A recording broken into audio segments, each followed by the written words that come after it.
I was first diagnosed 17 years ago. What's your age now? 67. How was your diabetes recognised? I changed doctors. The doctor that I'd been going to, apparently I was informed that I had all the classic signs of diabetes and it was missed. And somebody said, "Oh, you changed doctor, go to my doctor, he's good." So I went to another doctor, and after talking to him for about 5 minutes, he said, "Oh, you're diabetic." Just in conversation as to what was going on with me. And he said, "What are you doing this?" He did a couple of tests, a urine test, and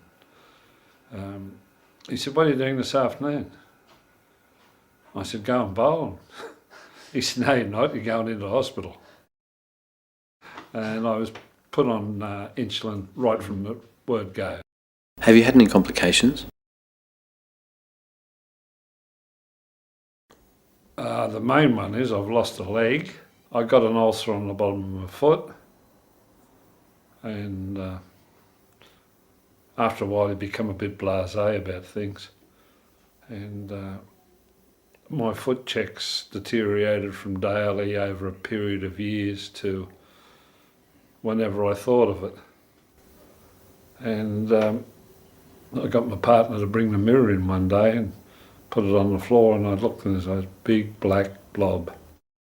And I thought, well, it means you inspect your feet because you're prone to becoming septic or ulcerated. And if you damage your foot, you experience a loss of feeling in your feet with the diabetes. And sometimes you can injure your foot and not know it. How long have you experienced a lack of feeling in your feet?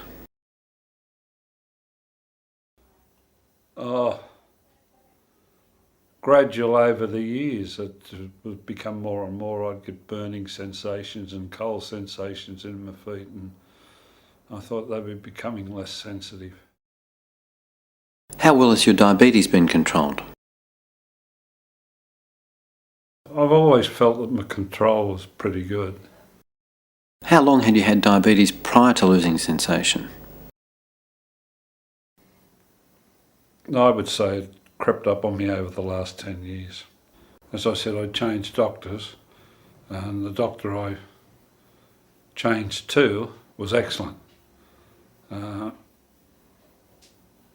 Immediate effects and what have you, what I've got to do right now and what I've got to not do, but nothing down the track. It was only after I visited a specialist that I learnt what further complications could be. Well, I went to a specialist because I started to get pain in the calves, and I was told I had a deterioration of the blood vessels leading to my feet, and then got made aware of what could happen if this continued. Well, I didn't manage it any different, but I was aware of what could happen if I didn't do everything properly. What advice would you give people in managing their diabetes? I would think probably the little diaries that you get given by the diabetic specialist and that, be religious in keeping them. And you start to become accustomed to doing it all second nature then. I was very gung-ho when I first got out. I went about 18 months or 2 years and didn't have a drop of alcohol after that, and I was to be considered a very good drinker or bad drinker. Depends what side of the kitchen table you're on. And you've got to get yourself into the routine. How do you follow up your diabetes?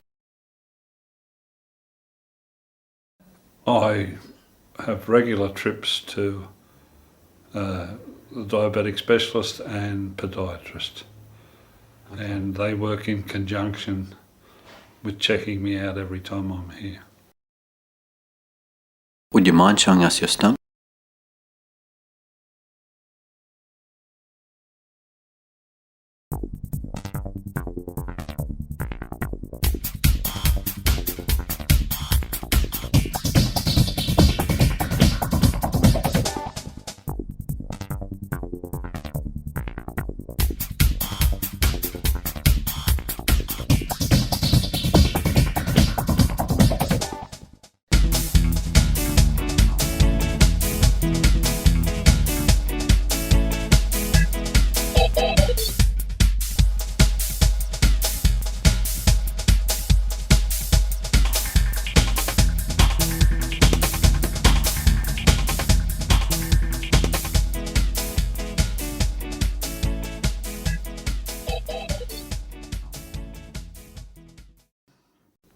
I'm pretty positive. I'd like to think that I've got a very positive mental attitude.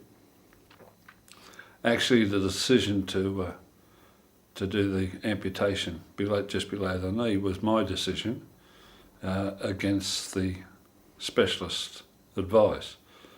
I'd been in hospital 7 or 8 months, about 150 kilometres away from home. I'm getting a visitor once every fortnight, and I'd had hospitals. And he said he was going to send me up to the Prince of Wales to go in the hyperbaric chamber. And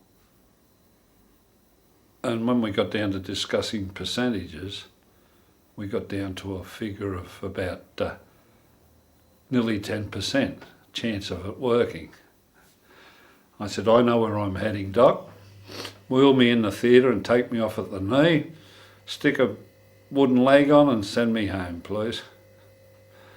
And he said, I wouldn't recommend that. I said, well, your quality of life is being in a medical journal. How you save my foot? My quality of life is nowhere near this hospital. And I've maintained that attitude ever since. What sorts of hobbies did you enjoy before your amputation?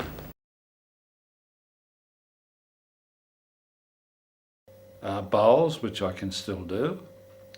I've just got to be a bit careful with the high steps stepping down onto the green. Fishing. A little bit of golf, not a lot. But I can still hit a golf ball. But I've just got to make sure I don't follow through because I fall over if I do. And that was generally it. Walks every morning, take the dog for a walk. I've been in a fitness regime for years and years and years. Were you ever a smoker? I am still a smoker. I was not a smoker for a long time. I was not a smoker for 21 years. Unfortunately, I got divorced and come out of divorce court and said to my son, for God's sake, give us a cigarette. Oh, they still taste all right. I'll buy a packet and give them up again tomorrow. How long ago was that? 1987. Have we tried anything else to help you stop smoking?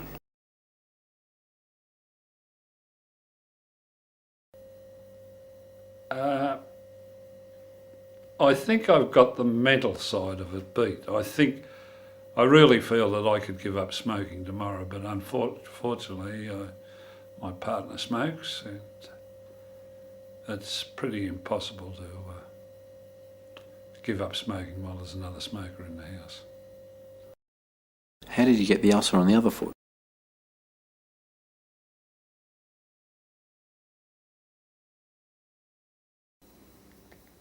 My son presented me with a pair of work boots. They were his, and he'd got a promotion, didn't have to wear the boots at work anymore.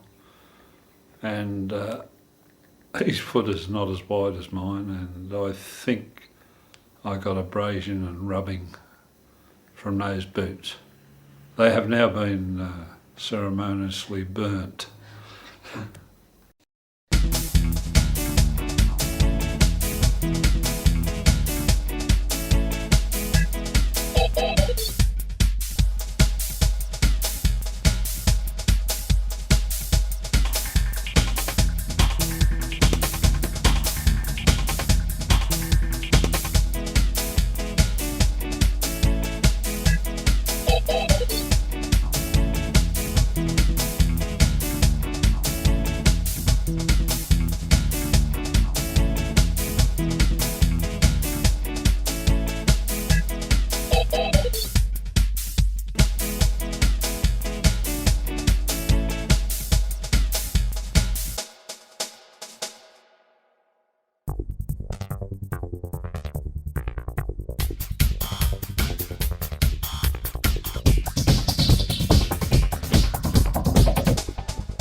Postscript.